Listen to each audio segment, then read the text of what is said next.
নমস্কার, স্বদেশী ঘরকন্যা একটি ব্লগে আপনাদের সবাইকে জানাই স্বাগত। সবাই কেমন আছেন? আমি রাখি চলে এসেছি আজ নতুন একটা ব্লগ নিয়ে। আজ সোমবার, আজ ছেলে স্কুলের উদ্দেশ্যে বেরিয়ে পড়েছি। ছেলের স্কুলে আজ যেমন খুশি তেমন সাজো প্রতিযোগিতা, ছেলেও তাই একটা নাম দিয়ে দিয়েছে। আর ছেলের স্কুলে আজ কি হচ্ছে সেটাই এই ভিডিওর মাধ্যমে আপনাদের সাথে শেয়ার করব।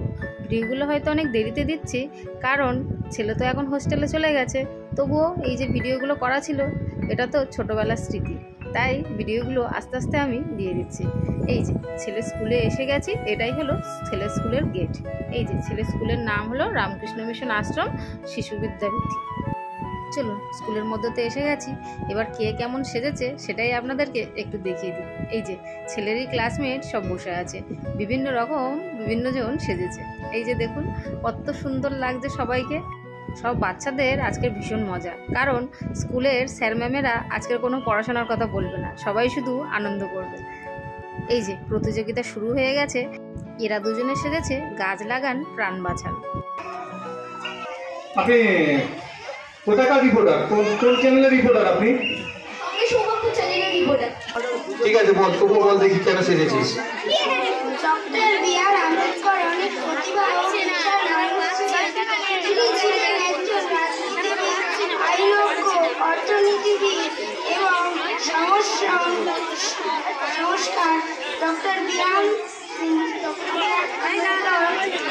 বাবা সাহেব নামেও পরিচিত ছিলেন, তাই আমি বি.আর. আম্বেদকর সেজেছি। ঠিক আছে, এবার আদিত্য। এই যে সবাইকে দেখুন কত সুন্দর দেখতে লাগছে। কাকে ছেড়ে কাকে দেখব, বিভিন্ন জন বিভিন্ন রকম সেজেছে। আর তার সাথে যে জিনিসটা সেজেছে স্যার ম্যামেরা সেটা নিয়েও প্রশ্ন করছে যে সে সেটা কেন সেজেছে এবং তার অবদানটা কী আছে। বিভিন্ন বিষয়ে স্যার ম্যামেরা কোশ্চেন করছে, আর সবাইকে এখন একসাথে ফটো তুলে নিচ্ছে। দেখুন শিব ঠাকুর সেজেছে, কি কিউট লাগছে না দেখতে।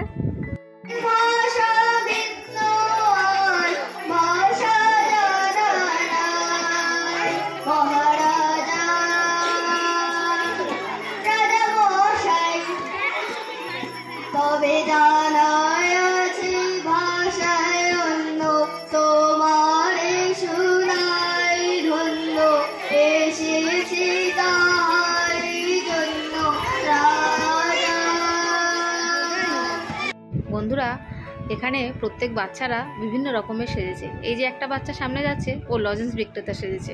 আবার ওই যে সামনে দাঁড়িয়ে আছে, ও মশা সেজেছে। আবার তার পাশে দাঁড়িয়ে আছে কৃষ্ণ সেজেছে। বিভিন্ন জন বিভিন্ন রকম সেজেছে। সত্যি এই দিনটা ওরা ভীষণ মজা করছে। প্রচুর সংখ্যায় গাছ কাটা হচ্ছে। এইভাবে যদি গাছ কাটা হয় তাহলে আমাদের পৃথিবী ভারসাম্যহীন হয়ে উঠবে। তাই আমাদের সবাইকে প্রচুর গাছ লাগাতে হবে। গাছ লাগান প্রাণ বাঁচান। বিশুদ্ধ অক্সিজেন দেয়, যা সকল প্রাণীর জন্য খুবই প্রয়োজন। এই কারণে গাছ লাগাতে হবে। শুধু অক্সিজেন আর কোনো কাজ নেই, গাছ লাগানোর উপকারিতা কিছু আছে। এই অক্সিজেনটা বললেন একটা উপকারিতা, আর কি কোনো উপকারিতা পাই গাছ থেকে আমরা? এটা আপনি বলতে পারবেন? আমরা যে কার্বন ডাই অক্সাইড গ্যাস ত্যাগ করি, সেই কার্বন ডাই অক্সাইড গ্যাস গ্রহণ করে গাছ পরিবেশকে দূষণ মুক্ত রাখতে সাহায্য করে। চক্ষু বান্ধিবে, মুখে বান্ধিবে, পরাণ বান্ধিবে কেমন? আমি না গেলাম যমুনার ঘাটে, না করিলাম জল, রহে দিলাম তার সখী, না হইলাম চঞ্চল। এই যে প্রতিযোগিতা শেষ হয়ে গেছে, সব বন্ধুরা মিলে তাই বাড়ি ফেরার আগে একটু স্কুলের মাঠে খেলা করে নিচ্ছে। কারণ আর কদিন পরেই এই স্কুলের মাঠটা পুরো অচেনা হয়ে যাবে, স্কুলটাও অনেক অচেনা হয়ে যাবে। এই স্কুল ছেড়ে সবাইকে চলে যেতে হবে। এই ছোটোবেলার বন্ধুদের সাথে আর দেখা হবে না, কারণ সবাই তখন যে যার জীবনে ব্যস্ত থাকবে। নতুন করে সবাই আবার স্কুলে ভর্তি হবে। স্কুলে আজ সমস্ত বাচ্চাদের যেমন খুশি তেমন সাজো প্রতিযোগিতায় অংশগ্রহণ করে স্যার ম্যাম ও বন্ধুদের সাথে ভারী সুন্দর কাটলো একটি দিন। সবাই মিলে তাই একটু সেলফি তুলে রাখা, স্মৃতির পাতায় যে ওগুলো আবার একটি নতুন পাতা। চলুন এবার বাড়ি ফেরার পালা। তো যাই হোক, চলুন বন্ধুরা, আজকে ভিডিওটা তাহলে এখানেই শেষ করছি।